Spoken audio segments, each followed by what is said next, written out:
ಶಿವರಾತ್ರಿ ಪ್ರಯುಕ್ತ ಸಹಸ್ರಲಿಂಗಾರ್ಚನೆ ಶಿರಾನಗರದ ಸಂತೆಪೇಟೆಯಲ್ಲಿ ಇರುವ ಶ್ರೀ ಲಕ್ಷ್ಮೀ ವೆಂಕಟೇಶ್ವರ ಕಲ್ಯಾಣ ಮಂಟಪದಲ್ಲಿ ಶ್ರೀ ಶಂಕರ ಸಹಸ್ರಲಿಂಗಾರ್ಚನೆ ಸಮಿತಿ ವತಿಯಿಂದ ಮಹಾಶಿವರಾತ್ರಿ ಪ್ರಯುಕ್ತ 26/2/2025 ಬುಧವಾರ ಸಂಜೆ ಲೋಕ ಕಲ್ಯಾಣಾರ್ಥವಾಗಿ ಸಹಸ್ರಲಿಂಗಾರ್ಚನೆ ಕಾರ್ಯಕ್ರಮ ಹಮ್ಮಿಕೊಳ್ಳಲಾಗಿದೆ ಎಂದು ಡಾಕ್ಟರ್ ಪಿ ಸುರೇಶ್ ಶಾಸ್ತ್ರಿ ಹೇಳಿದ್ದಾರೆ. ಓಂ ನಮಃ ಶಿವಾಯ. ಶ್ರೀ ಶಂಕರ ಸಹಸ್ರಲಿಂಗಾರ್ಚನೆ ಸಮಿತಿ ಶಿರಾ ಇದರ ವತಿಯಿಂದ ಕಳೆದ 14 ವರ್ಷದಿಂದ ಸಹಸ್ರಲಿಂಗಾರ್ಚನೆ ಕಾರ್ಯಕ್ರಮ ಯಶಸ್ವಿ ನಡ್ಕೊಂಡು ಬರ್ತಾ ಇದೆ. ಈ ಉದ್ದೇಶ ಶ್ರೀ ಡಾಕ್ಟರ್ ಸುರೇಶ್ ಶಾಸ್ತ್ರಿ ಅವರು ಕಳೆದ 14 ವರ್ಷದಿಂದ ಎಲ್ಲ ಸ್ನೇಹಿತರೊಳಗೊಂಡು ಒಂದು ಕಮಿಟಿ ರಚನೆ ಮಾಡಿದ್ರು.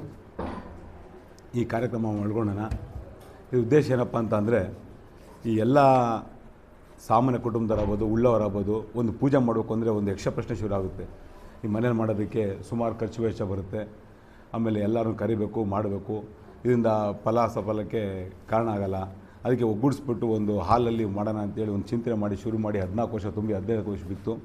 ಇದರಿಂದ ನಾವು ಪ್ರತಿ ವರ್ಷವೂ ಆ ಸಹಸ್ರಲಿಂಗಾರ್ಚನೆ ಮುಗಿಯೋ ಸಮಯದಲ್ಲಿ ಸುಮಾರು ಜನ ಬಂದು ಸುರೇಶ್ ಶಾಸ್ತ್ರಿ ಅವ್ರನ್ನ ಭೇಟಿಯಾಗಿ ಮಾತಾಡ್ತಿರ್ತಾರೆ. ಸ್ವಾಮಿ, ಕಳೆದ ವರ್ಷ ನಾನು ಪೂಜೆ ಕೂತ್ಕೊಂಡಿದ್ದೆ, ನನ್ನ ಮಗಳದು ಮದುವೆ ಸೆಟ್ ಆಯಿತು, ನಮ್ಮ ಮನೆ ಕಟ್ಟಬೇಕಂತ ಅರ್ಕೆ ಹೊತ್ಕೊಂಡಿದ್ದೆ, ಅರ್ಕೆ ಆಯಿತು, ಅರ್ಕೆ ಪೂರ್ಣ ಉಂಟು, ನಮ್ಮ ಮಗು ವಿದ್ಯಾಭ್ಯಾಸ ಆಯಿತು ಅಂತೇಳಿ ಸುಮಾರು ಜನಕ್ಕೆ ಫಲ ಸಫಲ ಆಗ್ತಾಯಿದೆ. ಇದನ್ನು ಇನ್ನೂ ಹೆಚ್ಚಿನ ರೀತಿಯಾಗಿ ನಮ್ಮ ಸಿರಾ ನಗರದ ಜನತೆಯರು ಈ ಲೋಕ ಕಲ್ಯಾಣಕ್ಕೋಸ್ಕರ ಏರ್ಪಡಿರುವ ಸಹಸ್ರಲಿಂಗಾರ್ಚನೆಯನ್ನು ಅಲ್ಲಿ ಪಾಲ್ಗೊಂಡು ಇದು ಫಲವನ್ನು ಪಡೆದು ಎಲ್ಲರಿಗೂ ಒಳ್ಳೆಯದಾಗಬೇಕು ಅಂತೇಳಿ ಕೇಳ್ಕೊಳ್ತೀನಿ. ಮಾತು ಮುಗಿಸ್ತೀನಿ. ನಮಸ್ಕಾರ.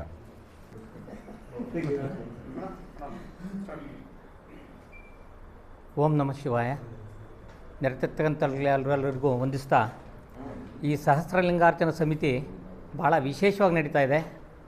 ಒಂದು ಶ್ರದ್ಧಾಭಕ್ತಿಯಿಂದ ನಡೆಯೋದ್ರ ಜೊತೆಗೆ ಒಂದು ಟೀಮ್ ವರ್ಕ್ ಅಂತ ಏನು ಹೇಳ್ತೀವಿ, ಆ ಥರದ್ದು ಎಲ್ಲ ಒಮ್ಮನಸ್ಸಿಂದ ಕೆಲಸಗಳನ್ನ ಮಾಡ್ತೀವಿ.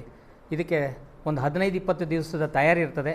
ಎಲ್ಲ ಕೆಲಸ ಕಾರ್ಯಗಳನ್ನು ಬಿಟ್ಟು ಕೂಡ ಅಲ್ಲಿ ಒಂದು ಕೆಲಸಕ್ಕೆ ಇದು ಮಾಡ್ತೀವಿ. ಕಾರಣ ಇಷ್ಟೇ, ನಮ್ಮ ದೇಶ, ನಮ್ಮ ರಾಜ್ಯ ಮತ್ತು ನಮ್ಮ ಊರು ಎಲ್ಲನೂ ಸುಭಿಕ್ಷವಾಗಿರಲಿ ಅನ್ನೋ ಒಂದೇ ಕಾರಣಕ್ಕೆ ನಾವು ಇಲ್ಲಿ ಒಂದು ಕಾರ್ಯಕ್ರಮನ ಹಮ್ಮಿಕೊಳ್ಳೋದು. ಹೆಚ್ಚಿನದಾಗಿ ನಾವು ಹೇಳ್ಬೇಕಂದ್ರೆ, ಇಲ್ಲಿ ಜಾತಿ ಒಂದು ವಿಚಾರ ಆಗಲಿ ಅಥವಾ ಅಧಿಕಾರದ ವಿಚಾರ ಆಗಲಿ ಯಾವುದೇ ಥರದ ತಾರತಮ್ಯ ಇರೋದಿಲ್ಲ. ಎಲ್ಲರೂ ಒಂದೇ ಈಕ್ವಲ್. ಬಂದವ್ರ ಹತ್ರ ಯಾರ ಹತ್ರನೂ ಫೀಸ್ ಕೂಡ ನಾವು ತಗೊಳ್ಳೋದಿಲ್ಲ, ಯಾವುದೇ ಥರ ಶುಲ್ಕ ಇರೋದಿಲ್ಲ. ಅವರು ಏನಾದರೂ ಅಕಸ್ಮಾತ್ ದೇಣಿಗೆ ಅಂತ ಏನಾದರೂ ಕೊಡೋದಾದರೆ ಒಂದು ಹುಂಡಿ ಇಟ್ಟಿರ್ತೀವಿ, ಅದನ್ನು ದೇವಸ್ಥಾನದ ಒಂದು ಕಾರ್ಯಕ್ರಮಗಳಿಗೆ ಬಳಸ್ಕೊತೀವಿ. ಬಿಟ್ಟರೆ ಇಚ್ಛೆಯಿಂದ ಇದಕ್ಕೆ ಯಾವುದನ್ನು ಬಳಸ್ಕೊಳ್ಳೋದಿಲ್ಲ ನಾವು. ಸೊ ಈ ಥರ ಒಂದು ಕಾರ್ಯಕ್ರಮಗಳು ಮಾಡ್ತಾರೆ ಅಂದರೆ ಎಷ್ಟೋ ಜನ ಯಶಸ್ಸನ್ನು ಕಾಣಿಸಿದ್ದಾರೆ. ಈ ಯಶಸ್ಸಲ್ಲಿ ನಾನು ಕೂಡ ಒಬ್ಬ ಇದರಲ್ಲಿ ಒಂದು ಫಲಾನುಭವಿ ಆಗಿದ್ದೀನಿ ಅಂತೇಳಿ ಹೇಳೋದಕ್ಕೆ ನಾನು ಇಷ್ಟಪಡ್ತೇನೆ. ಈ ಕಾರ್ಯಕ್ರಮಕ್ಕೆ ಇನ್ನೊಂದು ಹೆಚ್ಚಿನದಾಗಿ ಹೇಳ್ಬೇಕಂದ್ರೆ, ಪ್ರತಿ ವರ್ಷ ನಾವು ರಿಕ್ವೆಸ್ಟ್ ಮಾಡ್ತೀವಿ, ಆದಷ್ಟು ಜಾಗ್ರತೆ ಬಂದು ನಿಮ್ಮ ಸೀಟ್ಗಳಲ್ಲಿ ಕೂತು ಒಂದು ಪೂಜೆ ಕಾರ್ಯಕ್ರಮ ಟೈಮ್ ಟು ಟೈಮ್ ನಿಗದಿ ಮಾಡಿರೋ ಟೈಮಿಗೆ ಬನ್ನಿ ಅಂತ. ಬರ್ತಾ ಇಲ್ಲ, ಯಾವಾಗಲೂ ಪೂಜೆ ಸ್ಟಾರ್ಟ್ ಆದಮೇಲೆ ಬರ್ತಾರೆ ಅಥವಾ ಇನ್ನೊಂದು ಟೈಮಿಗೆ ಬರ್ತಾರೆ. ದಯವಿಟ್ಟು ಆ ಥರ ಬೇಡ.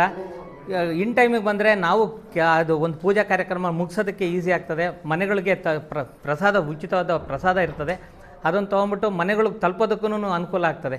ಲೇಟಾಗಿ ಪೂಜೆ ಸ್ಟಾರ್ಟ್ ಆದರೆ ಲೇಟ್ ಆಗೋದ್ರಿಂದ ದಯವಿಟ್ಟು ಒಬ್ಬರಿಂದ ಎಲ್ಲರಿಗೂ ತೊಂದರೆ ಆಗೋದು ಬೇಡ. ಸೊ ಆದಷ್ಟು ಜಾಗ್ರತೆ ಬಂದು ಪೂಜಾ ಕಾರ್ಯಕ್ರಮಗಳಲ್ಲಿ ಭಾಗವಹಿಸ್ಬೇಕಂತೇಳಿ ತಮ್ಮಲ್ಲೆಲ್ಲರಲ್ಲೂ ಮನವಿ ಮಾಡ್ಕೊತೇನೆ.